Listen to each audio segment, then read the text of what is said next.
The Story of Civilization, Part 2, The Life of Greece, being a history of Greek civilization from the beginnings and of civilization in the Near East from the death of Alexander to the Roman conquest, with an introduction on the prehistoric culture of Crete by Will Durant. Chapter 3, The Heroic Age, Part 5, The Homecoming. Here the great poem suddenly ends, as if the poet had used up his share of a common story, and must leave the rest to another minstrel's lay.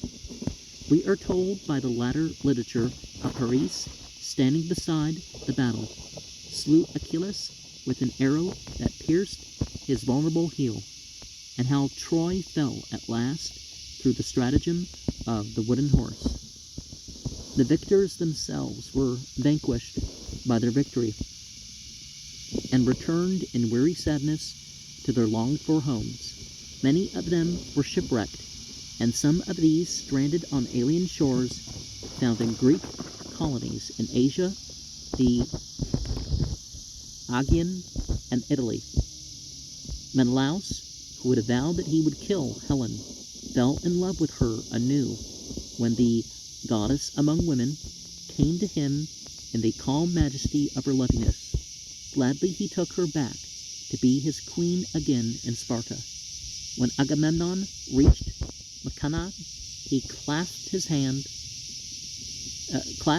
the land and kissed it, and many were the hot tears that streamed from his eyes.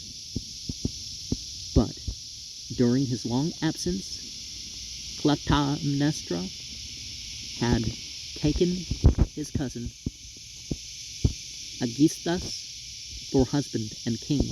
When Agamemnon entered the palace, they slew him.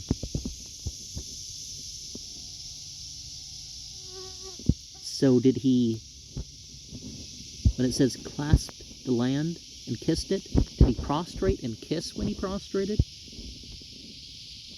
Generally people say kiss the ground as like some sort of insult for people who actually practice religion or something, but and of course remember the whole idea of goddesses and gods tends to be just exaggerations of human features. Like no human could live up to those gendered features. Sadder still was his homecoming,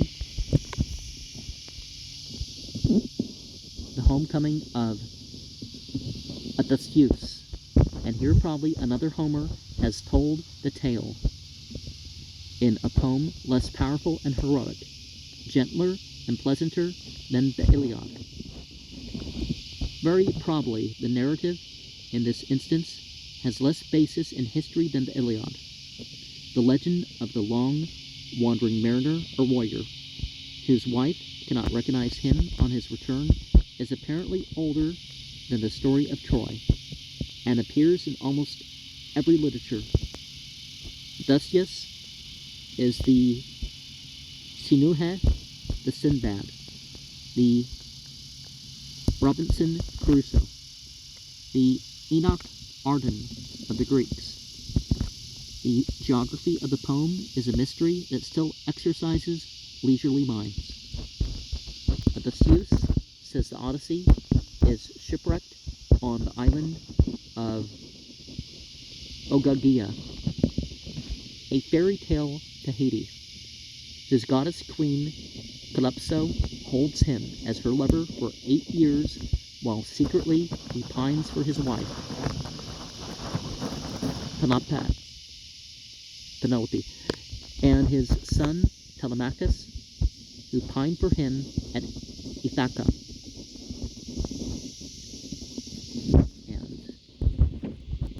And are we doing the same thing earlier in this chapter? And we're talking about the books.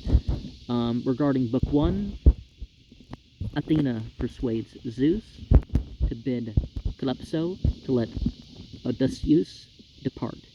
The goddess flies to Telemachus and hears with sympathy the youth's simple tale, how the princes of Ithaca and its vassal isles are paying court to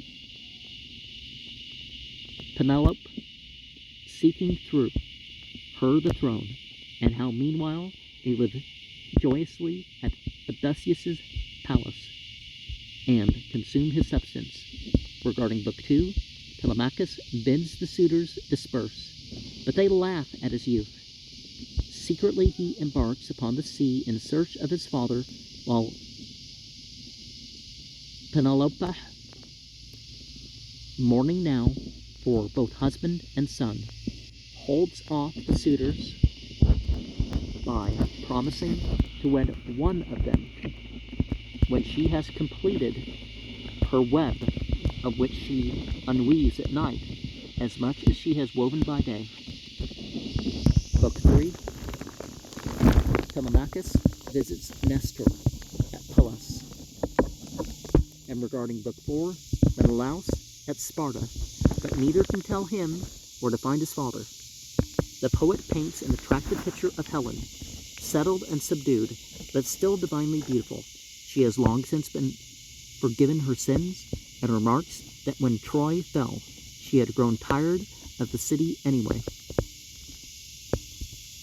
After her death, says Greek tradition, she was worshipped as a goddess. It was a common belief in Greece that those who spoke ill of her were punished by the gods. Even Homer's blindness, it was hinted, came upon him because he had lent his song to the calumnious notion that Helen had eloped to Troy instead of being snatched off to Egypt against her will.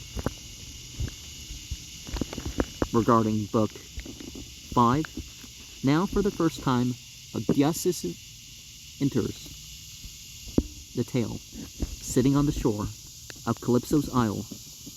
His eyes were dry of tears,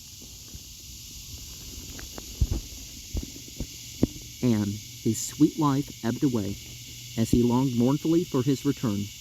By night, indeed, he would sleep by Calypso's side, perforce in the hollow caves, unwilling beside the willing nymph. But by day he would sit on the rocks and the sands, rocking his soul with tears and groans, and looking over the unresting sea. Calypso, having detained him one night more, bids him make a raft and set out alone. Regarding Menelaus is what we start Book 4, 5 now for the first time. Regarding Book 6, I'm not sure whether I've read which book, because I'm not used to doing that. After many struggles with the ocean, Odysseus lands in the mythical country of Thracia, possibly Corfu, and is found by the maiden Nausicaa, who leads him to the palace of her father, King Alcinous. The lass falls in love with a strong-limbed, strong-hearted hero, and confides to her companions, "Listen, my white-armed maidens. Erewhile, this man seemed to me uncomely, but now he is like the gods that keep wide heaven. Would that such a one might be called my husband, dwelling here, that it might please him here to abide." Regarding Book 7 and 8, Odysseus makes so good an impression that Alcinous offers him Nausicaa's hand. Odysseus excuses himself, but is glad to tell the story of his return from Troy. Regarding Book 9, his ships, he tells the king, were borne off their course to the land of the lotus eaters, who gave his men such honey-sweet lotus fruit that many forgot their homes and their longing, and Odysseus had to force them back to their ships. There they sailed to the land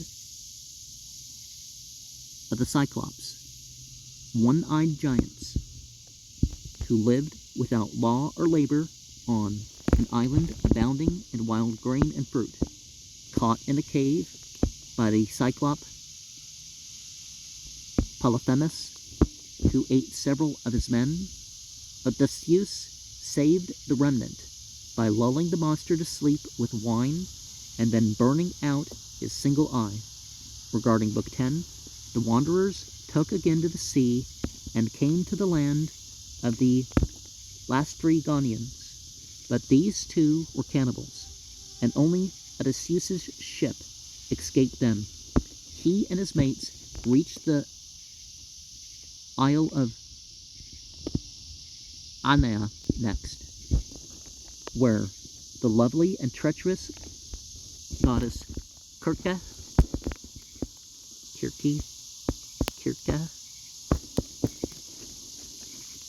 because I know you don't say Circe, Kirke, anyways, lured most of them into her cave with song, drugged them, and turned them into swine. Odysseus was about to slay her when he changed his mind and accepted her love. He and his comrades, now restored to human form, remained with Kirka a full year. Regarding Book 11, setting sail. Again, they came to a land perpetually dark, which proved to be the entrance to Hades.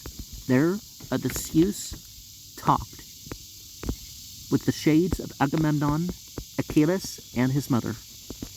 Regarding Book 12, resuming their voyage, they passed the island of the Sirens, against whose seductive strains Odysseus protected his men by putting wax into their ears. In the straits, Messina of Scylla and Charybdis,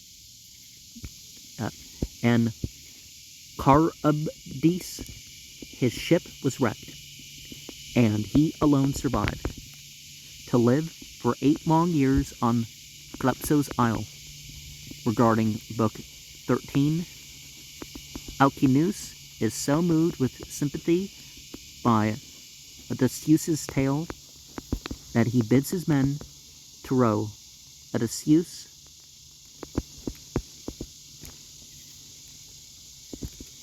to Ithaca, but to blindfold him lest he learn and reveal the location of their happy land. On Ithaca, the goddess Athena guides the wanderer to the hut of his old swineherd Eumaeus, who, regarding Book 14, though not recognizing him, receives him with gargantuan hospitality.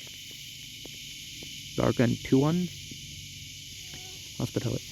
Regarding Book 15, when Telemachus is led by the goddess to the same hut, Odysseus, regarding Book 16, makes himself known to his son, and both wail aloud vehemently. He unfolds to Telemachus a plan for slaying all the suitors. Regarding Books 17 and 18, in the guise of a beggar, he enters his palace, sees the wooers feasting at his expense, and rages inwardly when he hears that they lie with his maidservants at night, even while courting Penelope by day. Regarding Book 19 and 20, he is insulted and injured by the suitors, but he defends himself with vigor and patience. Regarding Book 21, by this time the wooers had discovered the trick of Penelope's web and have forced her to finish it.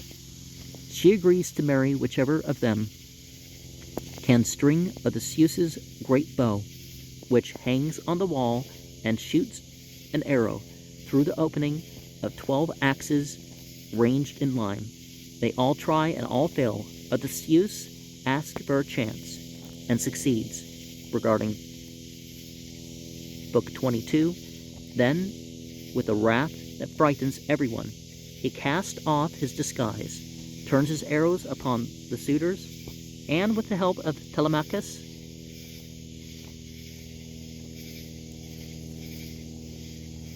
Eumaeus and Athena slays them all. Regarding Book 23, he finds it hard to convince Penelope that he is Odysseus. It is difficult to surrender 20 suitors for one husband. Regarding Book 24, he meets the attack of the suitors' sons, pacifies them, and reestablishes his kingdom. Was it Sesame Street that the Bert and Bert Penelope in some things? I don't remember. I was a kid. I don't know. Anyways, meanwhile in Argos, the greatest tragedy in Greek legend was pursuing its course. Orestes, son of Agamemnon, grown to manhood, and, aroused by its bitter sister, Electra, avenged their father by murdering their mother and her paramour. After many years of madness and wandering, Orestes ascended the throne of Argos Mackinae, 1176 BCE, and later added Sparta to his kingdom. Sir Arthur Evans has found in a Mackinaean tomb in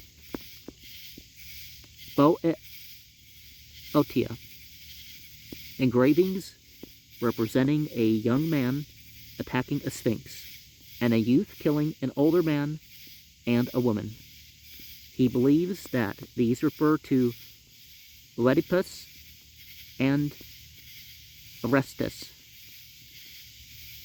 and as he ascribes these engravings to 1450 BCE, he argues for a date for Oedipus and Orestra some 2 centuries earlier than the epic tentatively assigned to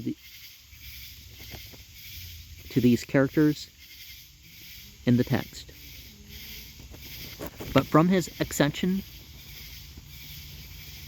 the house of Pelops begins to decline. Perhaps the decline had begun with Agamemnon, and that vacillating chieftain had used war as a means of uniting the realm that was already falling to pieces, but his victory completed his ruin. For few of his chieftains ever returned, and the kingdoms of many others had lost all loyalty to them. By the end of the age that had opened with the siege of Troy, the Achaean power was spent. The blood of Pelops was exhausted. The people waited patiently for a saner dynasty.